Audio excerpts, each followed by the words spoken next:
Good evening, everyone, and this is EMD SD14R, and this is New Trains Part 16. In Part 16, you're going to get some more cool HO trains that are going to be showed to you, but it's going to be a little bit different. Okay, not a little bit different, but it's going to be way different, and let me show you why. And you've probably seen this in my recent helpful tips video on how to upgrade your older HO cars, but in case you didn't,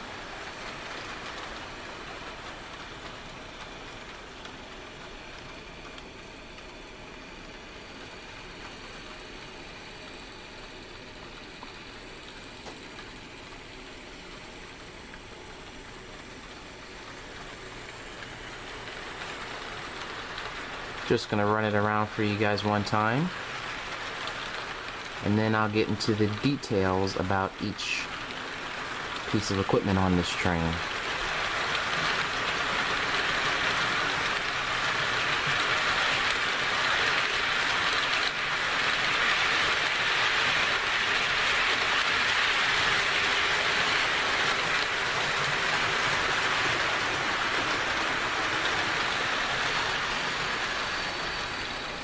Now, I'm going to apologize beforehand because I might not be pronouncing the name right. I'm probably not pronouncing the name right at all, but I'm going to give it a try. This is my Norfolk Southern Maersk Sealand, or Maersk Sealand SD40-2 number 3329. I'm probably not pronouncing it right. I never even actually heard the name pronounced at all, so yeah, please forgive me because that's what I always called it.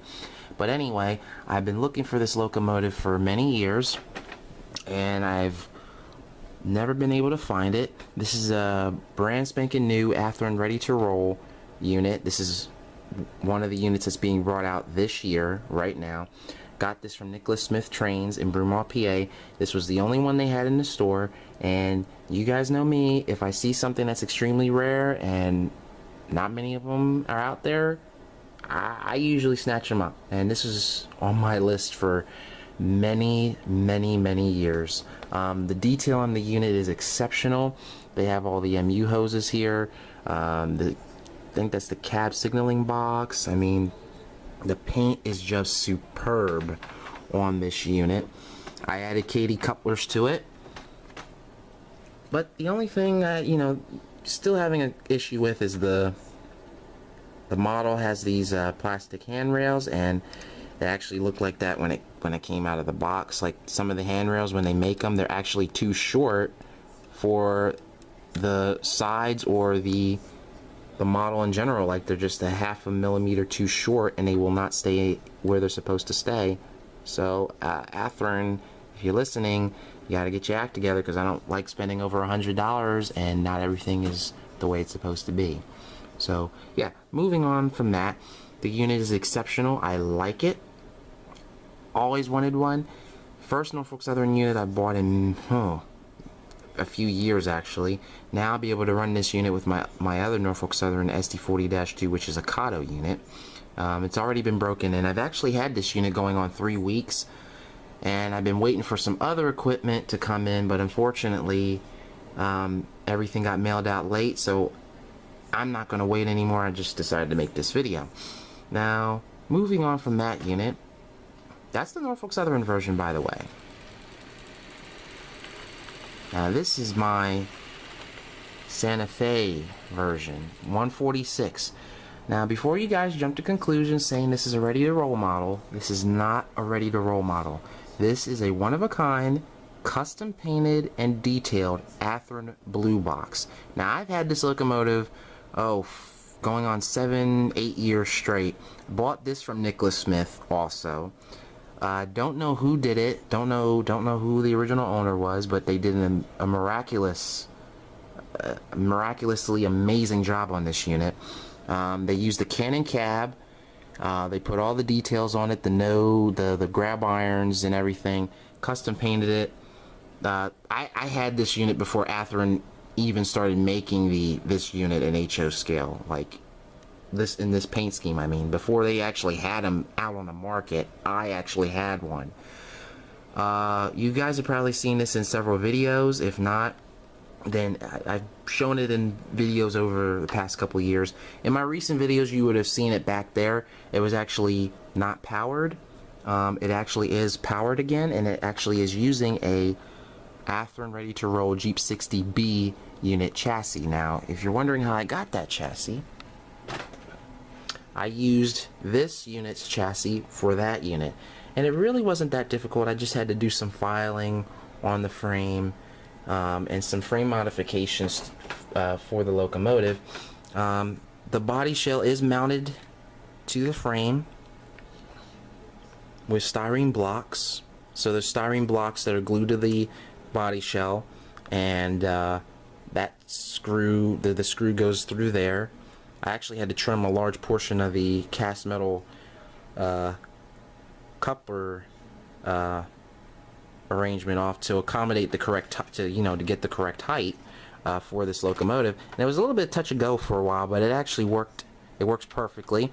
There was one point when I was working on the locomotive, I actually the wire came unsoldered from one of the rear trucks, and I actually went out and got myself a new soldering iron, and I resoldered the rear wire back onto the truck. So this model is officially DCC ready now. So it's a Athearn blue box, Athearn ready to roll hybrid. It's got all the correct details. I don't believe the fuel tank is the correct length. I think the fuel tank on the A units comes to about back here, but I'm not really worrying about that. It was my goal to get this unit up and running because it's been inactive for years. So yeah, very, very happy to have 2 of these units in my collection. I will be getting, hopefully I'll be probably having the BNSF version made, because BNSF did have one. I think it was the SD40-2 that they had, I think it was, if I'm not mistaken. Yeah, former Amtrak unit, and they painted it in the same paint scheme. So yeah, moving on down the line, this is my Groundhog Day boxcar. You guys have seen that. I actually got it up and running with Kadee couplers and metal wheels.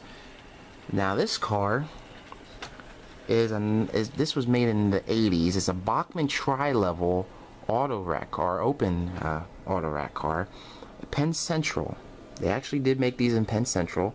Didn't have any wheels on it, didn't have any trucks. Now that same technique that I showed you guys in that helpful tips video, of how to upgrade your older freight cars, I used that same technique on this car 3 weeks ago. And the trucks on it are actually Kato trucks. Now I wanted to put the roller bearing trucks on this car, but Nicholas Smith didn't have any, so I had to settle for the friction bearings, so that's okay. And it has Kadee long shank couplers on it, which are body mounted, and it works flawlessly like this car. Hopefully I can find more. So yeah, very nice car. And now we're getting to the coal cars. Not even sure what the company is for these coal cars. The lettering is AEPX. This is a 6-pack, and these are Walthers, by the way. These are Walthers coal cars. Some of them have Kadee whisker couplers on them. Well, they all have Kadee couplers, but some of them have whiskers while others don't. I had to go through and check them because a lot of the coupler springs were bad. These, I'm not sure who they're from either, but I've seen them before on some of my tapes, so yeah, very, very cool. This is I think this is my 4th Union Pacific grain car I ever purchased. Now this one is very unique. Let me show you why. This was actually sitting on the back shelf.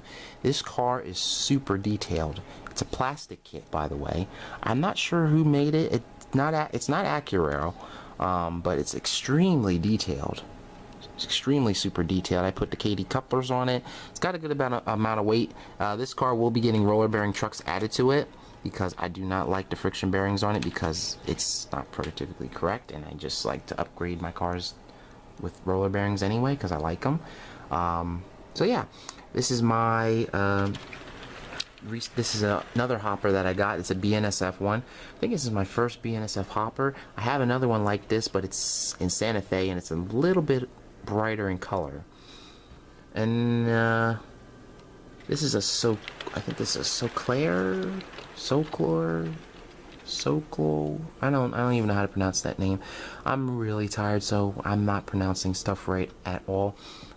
This, I believe, is a Bachmann car, if I'm not mistaken. I think this is Bachmann or Concord. I think it's one of the two. I think it's either a Bachmann car or a Concord car.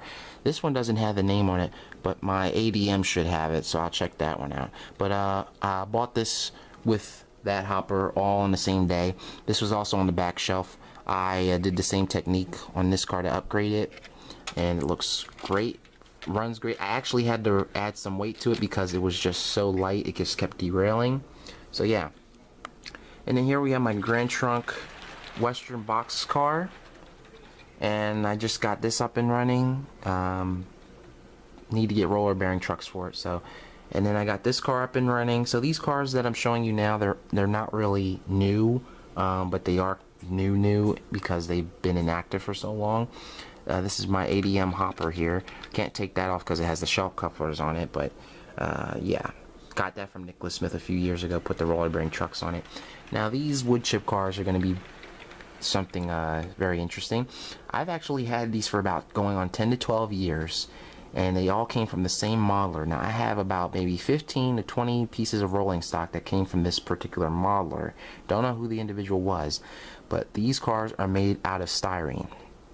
That's right, these cars are made out of styrene. Every single car is made out of styrene. Now I know Walthers is starting to make some of these cars now, but I've had these cars going on 12 years, and I've had them before Walthers started making them. Now if there was someone else out there making them, then that's cool, but these are all custom built out of styrene, and you can clearly see on this car here, this had a styrene base. I gotta fix that. I have 2 of these, and I have 3 of these. I gotta find the other one. It's around here somewhere. If you look inside, they're very dusty. They've been kept inside a bin for many years. These are some of my cars that were in the repair bin, so these are up and running again. They got new roller bearing trucks, new couplers on them, and they run great. Next car is another wood chip car. This is my other Apache Railway wood chip hopper. I only have 2 Apache Railway cars in my collection. This one and another one. This is the slab side one, and I had the rib side one. This car, out of the 2, this one was the most problematic because it just never would track right. Well, after doing the modifications on it, putting different trucks on it, well, actually the trucks are original, but doing the modifications to it, it runs perfectly. And then this is a Bachmann log car. I forget what kind of car. I know it's a log car, but it's got a special name. This has been upgraded with Walthers trucks and Kadee knuckle couplers and Bachmann metal wheels. I actually got this one done last week. This car was actually almost finished, but I didn't have the parts for it, so I went out and got the parts and I finished it. And then you guys saw this car. This is my Tyco Norfolk Southern car, and I finished that. I did that in the video that I showed you guys. Now if you're thinking that this is the only train that I got, you're wrong. Very, very wrong. This is my brand spanking new Amtrak SW1 from Walthers train line. This is the new one they've been bringing out. It's DCC ready. Now I already have one of these. It's a custom painted AMD model, but it's the older one. But it has very, very great details. They're still using the original truck arrangements, of course, but it's been refined. It's a lot better, I would say. The motor in it is exceptionally quiet. I would have bought 2, but they only had it in one number, and I didn't really feel like buying the same number twice. In some cases I do that, but not often. I have it paired up with my Walthers Trainline Surfliner F40 PH number 399, and that's because I just did that for fun. But it's not over yet. I've shown you those cars before.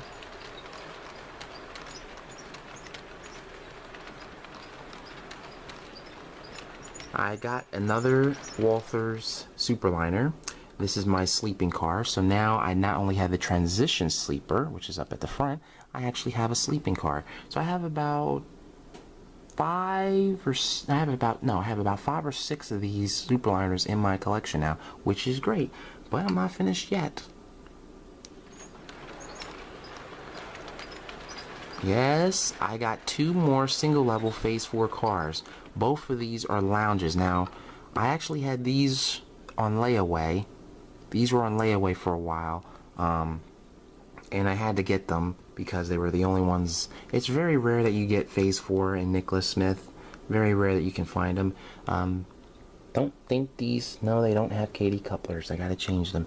I still haven't changed the couplers on these. But these cars are in great shape. I have a third one, which is at the back of the train over there. A very nice, very nice cars. You're probably wondering why I bought 3 lounges. Well, obviously I'm going to have more Phase 4 equipment, so I'm going to make several trains with them. And plus, anything Phase 4 I'm going to snatch up, so yeah. But that's not all that I got. I also picked up, finally, a SRS Sperry Rail car. Now this is actually an older model. It's not from the very first run. I would say it's from like the late 90s to early 2000 run, if I'm not mistaken, because it does have an LED light. And let me see if I can show that to you guys real quick.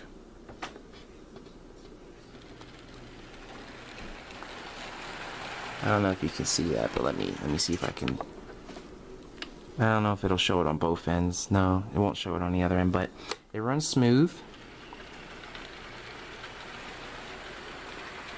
I've always wanted one of these, and I could never get my hands on them. And the newer ones that they're bringing out now are extremely expensive. They come with DCC, and I think they're DCC ready, or they had DCC and sound in them already, but I'm not really sure. But it's a very nice car. I like it. Very great in detail. I did have to fix a few things on it. Like I had to put some pieces back on under here. It does need a new horn right there, and it does need a bell, and it needs a rear horn. But other than that, I mean, it runs great. I don't know why they didn't power the rear trucks though. I guess it's because they didn't want to. I don't know. It looks like they could. And actually, this car I've actually filmed in real life out in Thorndale. I filmed the exact same car out in Thorndale, if I'm not mistaken. I actually filmed both versions of this car out in Thorndale. The one with the black stripe and the one with the yellow stripe. So that's the one I got right there. And then last but not least, yes, I had to pick this up. I got an N-scale Canadian National Rainbow Hopper. I had to get it. I mean, I had to get it. I have this in HO scale from Bachmann also, but when I saw it in an N scale, I just had to get it. I mean, it was the last one at Nicholas Smith. I haven't seen any there since, and it was on sale, so I snatched it up. So my N scale equipment is growing, ladies and gentlemen. It is growing, and I'm getting ready to buy some track. So I will be getting some track soon. Don't know when, but it will be soon. So yeah, I just wanted to share this update with you guys. There will be an update coming to you very soon. It'll probably be in the next couple of days, because I had a big shipment of trains that came in, and unfortunately today I got to the post office late, so I wasn't able to add them in here, unfortunately. But that's okay. That's perfectly fine. I'll just make another installment, which is fine. What else? I think that's pretty much it for this video. Another quick mini update. I did get knuckle couplers on my only Southern Pacific Black Widow. I put shelf couplers on it, but I need to get a new motor for it, because I've had that engine for many years going on. I don't know how many years, but it needs a new motor. It runs very slow. So I'm going to upgrade that with a Kato motor. Other than that, it's a great engine. But yeah, I just wanted to share this with you guys. And I hope you guys enjoyed the new trains part 16 video. Peace.